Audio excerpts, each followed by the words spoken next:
You don't really choose your phone. You don't choose your TV. And you don't choose the screen you stare at more than your own reflection. Because behind your screen, the most important decisions are already made. Not by the brand you compare, but by the company that decided what technology could even exist in the first place. Long before you scroll reviews or watch launch events, one giant quietly controls the memory, the displays, and the chips that power modern devices. These invisible components define what features are possible, what prices are realistic, and how fast innovation can move. So when one company supplies the inside of almost everything, competition still happens, but only inside boundaries you never see or question. That's the moment choice stops feeling like freedom and starts feeling like something carefully designed for you. So who is powerful enough to shape the tech world without ever needing your attention? Power doesn't always look aggressive. In the modern world, it often looks polished, quiet, and efficient. When people hear the name Samsung, they picture phones, televisions, and glossy product launches. But Samsung's real strength isn't what it sells directly to you. It's what it supplies to almost everyone else. Inside rival smartphones, inside global display markets, and at the foundation of memory chips powering data centers, cars, and appliances, Samsung sits where demand quietly converges. Entire industries depend on components that most consumers never think about. Instead of betting everything on one winning product, Samsung built the supply chain itself. It invested in displays, semiconductors, and memory manufacturing at a scale so massive that competitors had to design their products around Samsung's capabilities. This strategy is called vertical integration, and it transforms dependence into leverage. While brands fight for loyalty, headlines, and market share, Samsung profits either way, because whether a device succeeds or fails, its core components still come from the same place. But this strategy wasn't obvious at the start, and it nearly failed before it reshaped the industry. Samsung did not begin with dominance. It began with a question most technology companies avoid asking, because the answer is slow, expensive, and uncomfortable.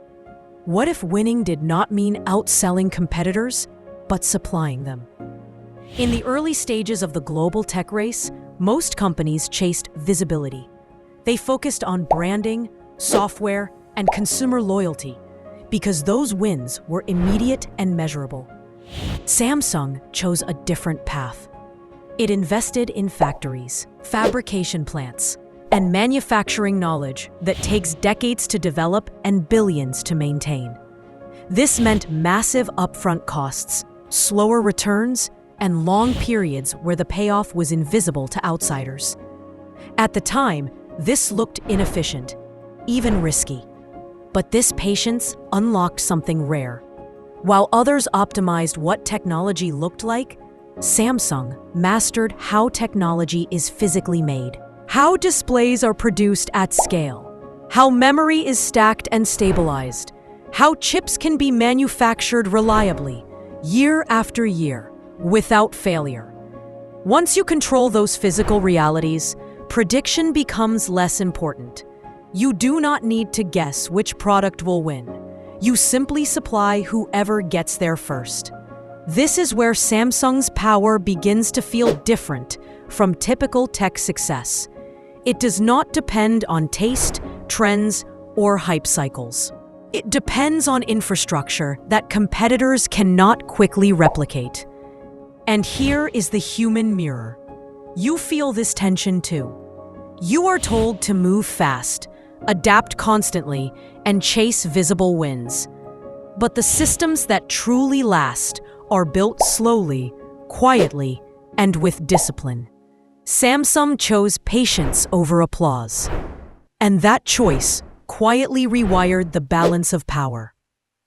But infrastructure does more than create strength. It slowly creates dependence. Dependence never announces itself loudly. It forms quietly, one practical decision at a time. As more companies relied on Samsung's displays, memory, and manufacturing capacity, the balance of power began to shift without confrontation.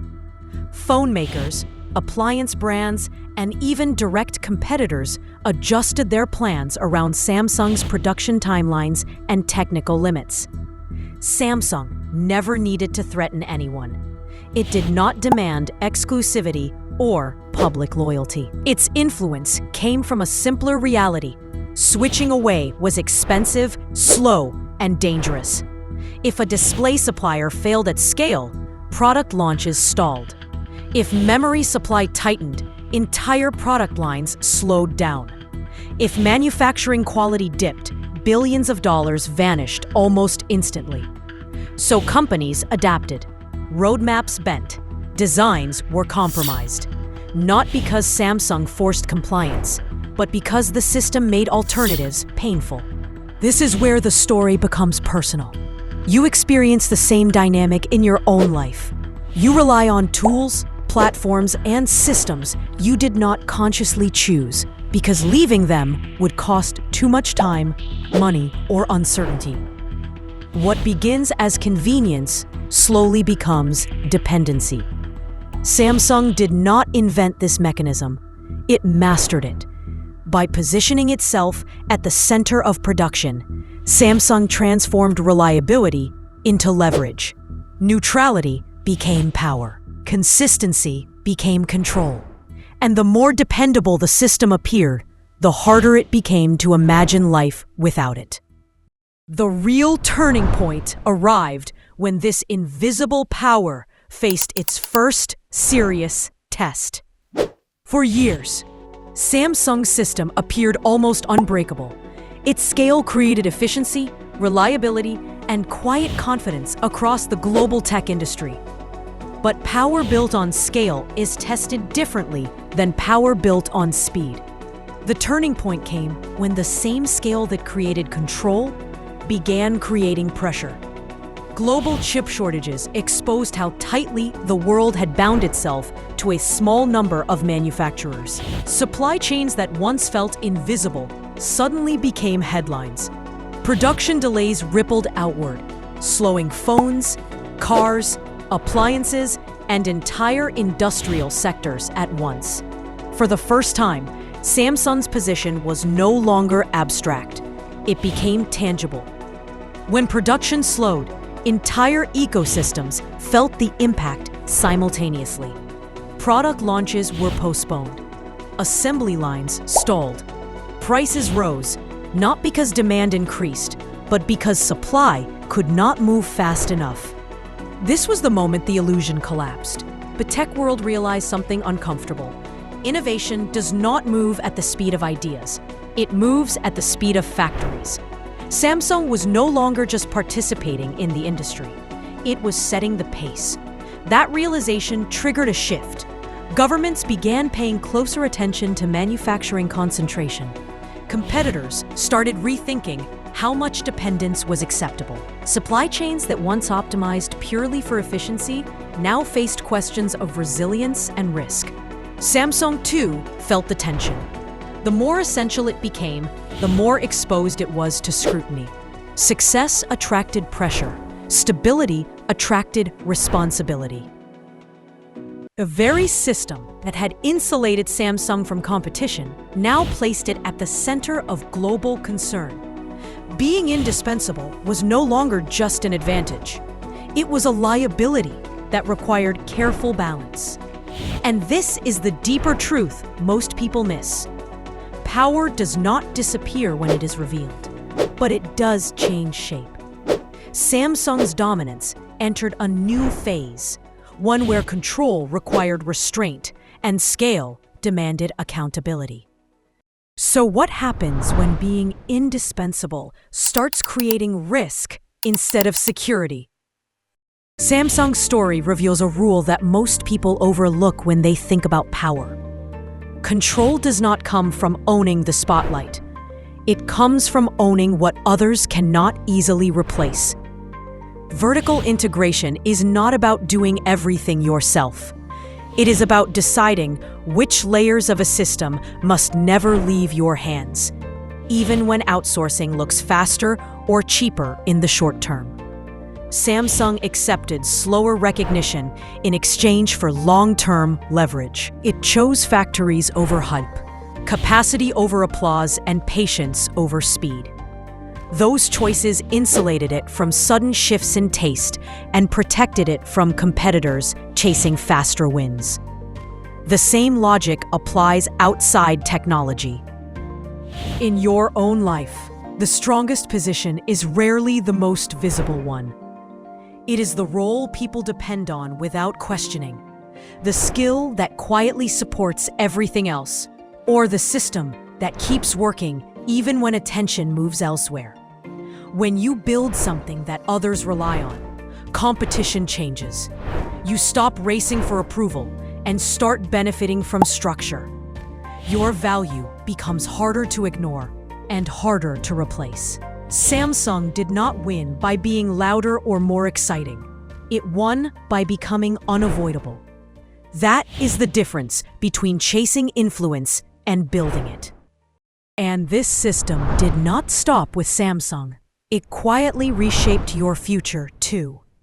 Today, Samsung's influence is everywhere, even when its name is not. The screen you are watching this on, the memory storing your photos, and the components powering AI servers, cars, appliances, and factories all trace back to the same upstream system. Most people experience technology only as finished products and brand choices. Samsung operates far earlier in the chain, where decisions quietly shape what those products can become. That position creates resilience. Trends change, brands rise and fall, and public attention shifts.